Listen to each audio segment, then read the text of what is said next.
Hi மக்களே, happy new year to all. New year ஸ்பெஷலாக KFC chicken தான் இன்றைக்கி பார்க்க போகிறோம். எப்படி பண்ணலான்னு பார்க்கலாமா? சிக்கன் மேரினேஷனுக்கு ஒரு பாத்திரத்தில் பால், lemon, pepper, chilli powder, garam masala, இஞ்சி பூண்டு பேஸ்ட், கூடவே ஒரு முட்டை, தேவையான அளவு உப்பு சேர்த்து 1 கிலோ சிக்கனை நம்ம மேரினேட் பண்ணி எடுத்துக்கலாம். 1 hour ஊறினா போதும். அடுத்ததாக மைதா மாவு, கார்ன்ஃப்ளவர் மாவை வச்சு ஒரு மிக்ஸ் ரெடி பண்ண போகிறோம். இந்த மிக்ஸ் தான் கேஎஃப்சி சிக்கனுக்கு ஒரு கிறிஸ்பினஸ் கொடுக்கும். அதுக்கு மைதா மாவு, கார்ன்ஃப்ளவர் மாவு, கூடவே pepper, red chilli powder, oregano, salt எல்லாமே சேர்ந்து மிக்ஸ் பண்ணி ரெடி பண்ணி வச்சுக்கலாம். ஐஸ் வாட்டரும் ரெடி பண்ணி எடுத்துக்கலாம்.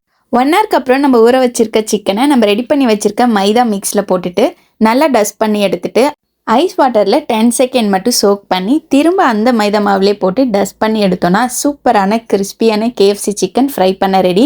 அடுத்ததாக ஆயில் ஹீட் ஆனதுக்கப்புறம் நம்ம ரெடி பண்ணி வச்சுருக்க சிக்கனை போட்டு 2 பக்கமும் வெந்ததுக்கப்புறம் கோல்டன் கலரில் வந்ததுக்கப்புறம் எடுத்து பார்த்தீங்கன்னா சூப்பரான கேஎஃப்சி சிக்கன் ஹோம்மேடாக ரெடி.